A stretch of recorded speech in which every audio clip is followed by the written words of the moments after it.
Everyone, in this tutorial I'm going to show you how to use the type tool in Photoshop. We're actually going to be completing an assignment called the type tool practice, so feel free to follow along with me. We're going to start by going to the home page. Alright, in the home page we're going to be creating a new document, so you can either go to new file or you can go up to file and then choose new. Alright, from there it's going to give you basically a window that can set up the settings of your document. You're going to make sure that your document matches mine. You want to have inches, the width of 6, the height of 4, 300 pixels per inch for the resolution, and then the rest should match as well. You can go ahead though and name your assignment with your full name, dash the assignment name, type tool. Go ahead and click create when you're ready. All right, now for this assignment, we are going to be splitting, just like with the example I showed you, we're going to be splitting this document into 4 sections because we're going to be creating, basically practicing 4 different types of text with different effects. So in order to do that, we're going to be needing our ruler. Our ruler can be found in View. So if you don't see it already, go to View, go down to Rulers, and go ahead and select it. That's going to add a ruler to the top and left of your document. Now we're using our ruler in this case to make what are called guidelines. Guidelines will help you to basically organize and align things. And in this case, it's going to help us to section out this document. In order to make a guideline, go up to your ruler and actually have your cursor hover over it. Then you're going to click, hold, and drag downwards. We're actually going to stop at the 2, which is the center of the document, and let go. Let's do the same thing to the left. Click, hold, and then drag to the right, stopping in the middle. Now these guidelines in no way will affect your image when you save. It's just to help you line things up and won't appear on any final documents. Alright, now that we have our grid lines ready to go, we're going to go ahead and change the background color to anything that's not white. White is such an easy thing to add text to because the text is always going to be really easily visible. So we're going to challenge ourselves a little bit with adding a color. In order to do that, find your layers panel and click on your adjustments. When you click on that, you have 3 different fill adjustments at the top, fill layers. We're going to be using solid color. And from here, choose any color that you'd like. I'm going to use like kind of a teal color. And then when you like it, go ahead and press OK. All right. Now once you've done that, now we're going to get into the type tool, how to add text and adjust it. So let's start with finding our type tool. It's a capital T on the toolbar. If you click and hold, you actually have a few options, but make sure that you have the horizontal type tool selected. Now you actually have a lot of options on the top for the type tool, but it's not all of the options that are available to you. So I'm going to show you how you can access more of those options. Notice these panels here at the right. I can actually make any of these go away, but I can also make any of them appear. So if you go at the very top of Photoshop where it says window, all of these things here in the drop down, these are all different panels that you can add and take away from the right hand side of your Photoshop. So if you click on properties, the properties panel should appear. Perfect. All right, let's go ahead and start by using the text. Now there's 2 ways to make text. One way is just clicking. Now when you do that, you're going to get, Photoshop's automatically going to fill that layer with text, and it's selected. So if I just start typing, it's going to remove the old text and add what I'm typing in. Now notice as I keep typing that the text keeps expanding to the left and to the right. And for this assignment, we really want to contain the text to one of these 4 sections. So I'm going to cancel that layer. And instead, I'm going to click, hold, and drag and make an actual text box. Notice that when I let go, we have now text that is contained to this box. This box, though, can be adjusted to any size. So I'm going to go ahead and have it fill that area. Now, while the text is selected, I'm going to go ahead and type in my greeting for my greeting card, which is thank you. You can type in your own greeting here.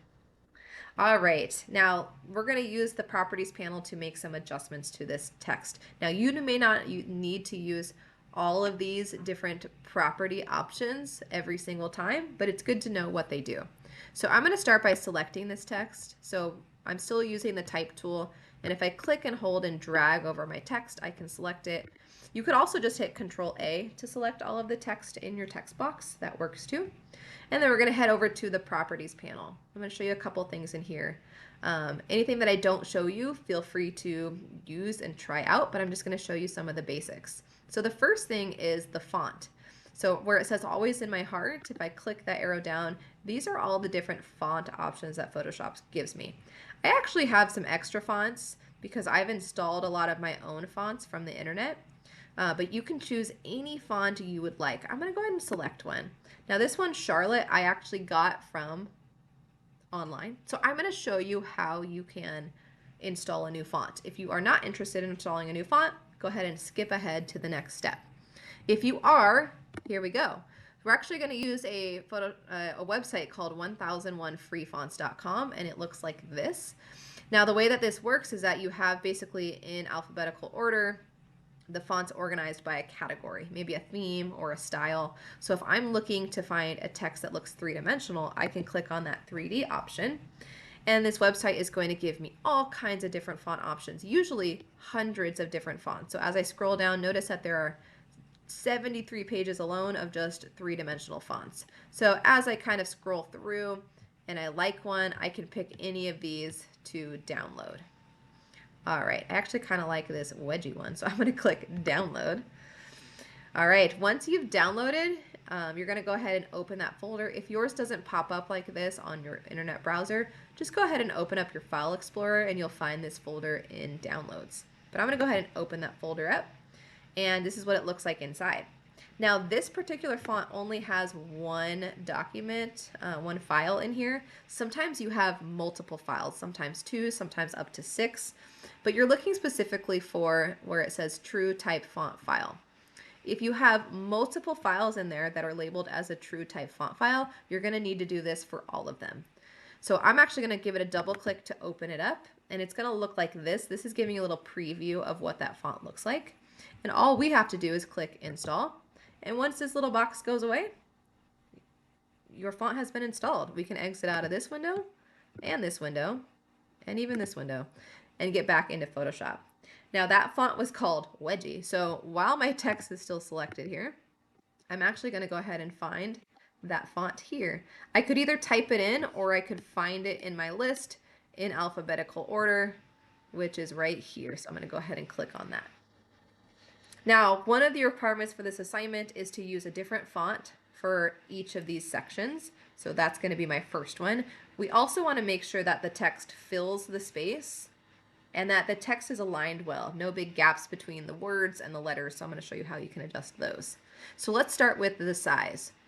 So here is the size here where it says 18 points. Now I can click on the arrow and I can choose one of these. I don't really like to work this way though, because you're kind of just guessing what size it's going to turn out to be. And as you can see from this list, a lot of different sizes get skipped. So instead, I like to actually hover over the little icon here on the T. And as you can see from like the icon it gives you, the little arrow with the hand, you're going to click and hold and drag left and right. And that lets you be a little bit more precise. So I'm just still holding and moving my mouse to the left. And I'm adjusting the size. I'm going to go just a little bit smaller. All right, now you can also, what's called leading, you can adjust the space between your two words. So as you see here, as I move this left and right, I can adjust the space between. You want to make sure it's not too close, but also at the same time, you don't want a big gap between your text. So make sure it's still easy to read and close to each other. All right, you also have the option here to adjust what's called like the spaces tracking, which is like the spaces between the individual letters. So if you click and hold, you can actually do the same thing of adjusting the space between the letters, which sometimes can look really crazy. So just be careful here. Make sure it's not making it harder to read. Alrighty, I actually like that. Now if I scroll down, I have a couple more options. One of my options is that I could change the color. Right now it's set to kind of this dark blue color. So if I click, I'm thinking an orangey color would look good. Yeah, not bad. Maybe like an orange yellow. Or maybe a deep orange. That looks great. Okay. And I'm going to go ahead and click OK. Another option you have is changing basically the paragraph style. I usually suggest your text to be centered because that's what usually looks best on the front of a greeting card, but you can justify it to the left or to the right if that works better for you.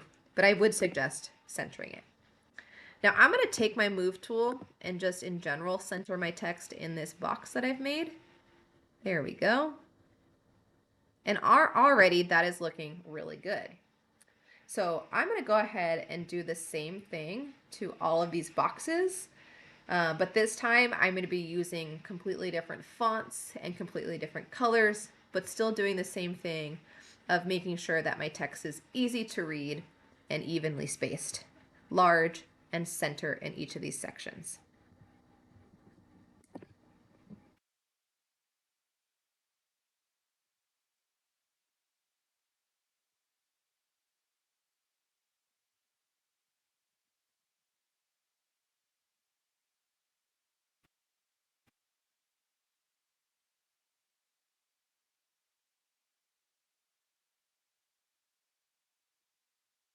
All right, everybody, I've added in all of my different text options and made sure that I use different fonts as well as different colors. I also made sure that they were large and filled the space and that there was no weird gaps between all the different text. All right, so from here, we're going to be adding what's called an effect to each of these text layers. These can be found in what are called your blending options, and there are two ways you can get there. One is that you can right click on the text. Let me start with that one. Okay. So have the layer selected and right click on it and you can choose blending options. That's one way to get there. I find it easier to actually go down to the bottom of your layers panel and it's in your FX are in the FX button. So if you click on that, these are actually all the different effects and you can get to that same window that has all of them here where you click on blending options. So I'm just going to click on that for now. Now I have a whole slide in your written instructions that give you a little preview of what each of these layer styles do, as well as what they can look like. So check those out. Otherwise, you can also just kind of go through them and see what they do. So I'm going to start by, I don't know, let's try something here. I'm going to maybe start with a pattern overlay. Now these overlay options basically cover up your existing color of text and add either a pattern, a gradient, or a color over them. So you know what, I'm going to start with pattern. Now there's not a lot of pattern options here, but if you click inside, there are some that Photoshop give you. So there's different ones of trees and grass and water. Ooh, and that looks actually kind of cool. So I want to pick something that's easy to see. Oh, I actually think the grass looks pretty awesome. Okay, so I like that. I'm going to click OK. We're going to go ahead and make effects for each of the other layers too. So let's follow those same steps. For this one, which one is this one? All right, that's the one at the bottom. I'm going to go ahead and go back to my effects. Now, if you know which one you want to try, you can click on that, but I'm just going to go back to my blending options, move my window a little bit out of the way so I can see. And I'm thinking this one would do well with a drop shadow. I feel like we need something darker to make that text pop, and that actually looks really good. Now, make sure that when you're using these effects, that you're actually clicking on the word, because notice, let's see, I turn this off. If I click on, let's say, stroke, I can turn it on, but my settings here on the side don't change. I can't adjust it. But if I click on the word, then I can adjust those settings. So make sure that when you click on drop shadow or whichever one you're using, that you click on the word so you can make adjustments. I actually like the way this shadow looks, maybe just a little bit smaller, and then press OK when you like it. All right, let's do another one. So the next one is the top right. Select the layer. Now this one, I actually have an idea. I think I'm going to do what's called a gradient overlay. Now here's what it looks like. I'm going to move this down just a little bit. Now a gradient is basically when a color changes from one to another in a very gradual way. As you can see here where it kind of goes from like a dark gold to a deep purple. Now you can adjust a lot of things here, so feel free to kind of mess around with it. But in order to change the color, click inside the colored area. You have presets you can look through, which are kind of organized by different colors. Or if you're not interested in any of the presets, you can choose your own colors. You can do that by clicking on like the bottom left box, which will then allow you to change the color to whatever you'd like. So maybe in this case, kind of liking the orangey colors. I'm going to click on orange.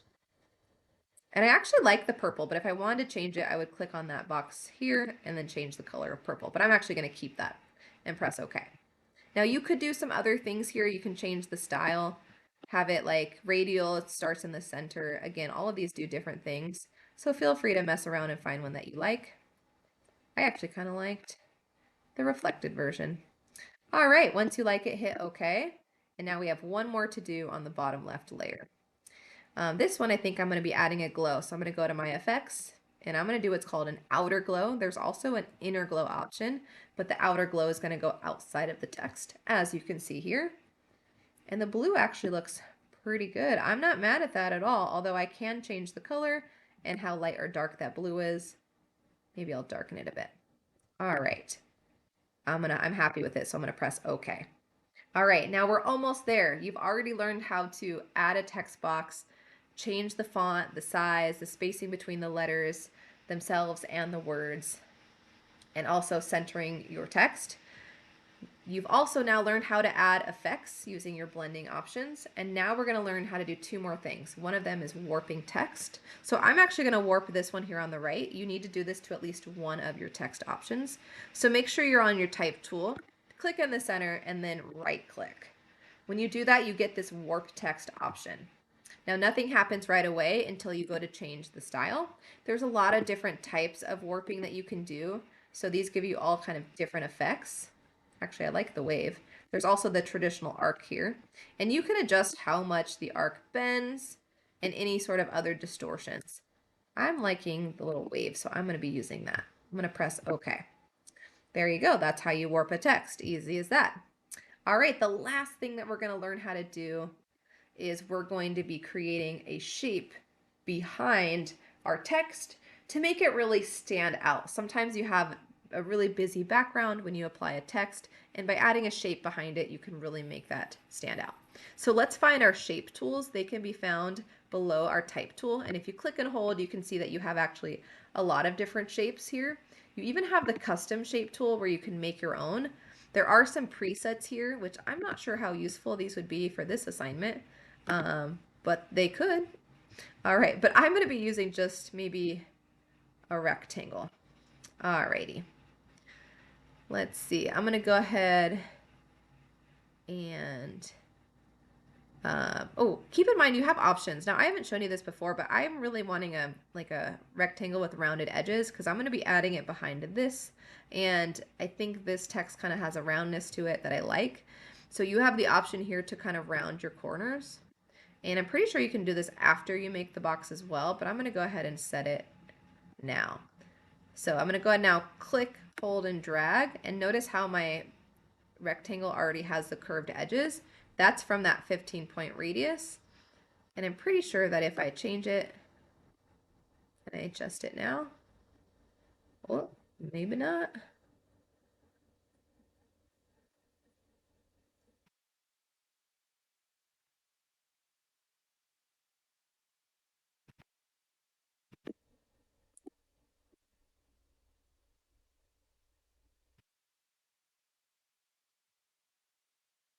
All right, actually it looks like you can adjust it.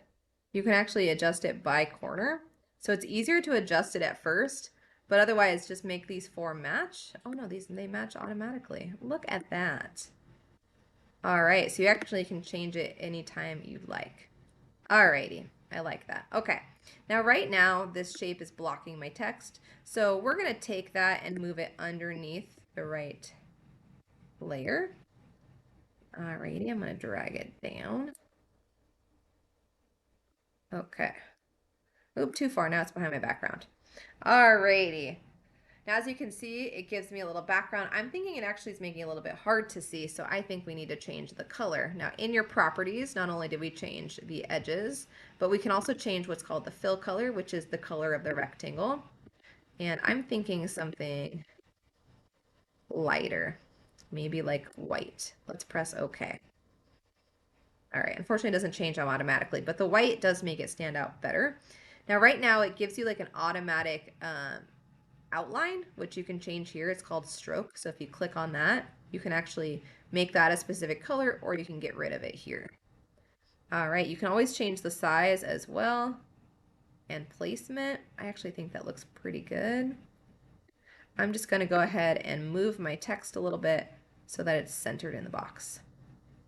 All right, and that's everything you need to know right now about the type tool.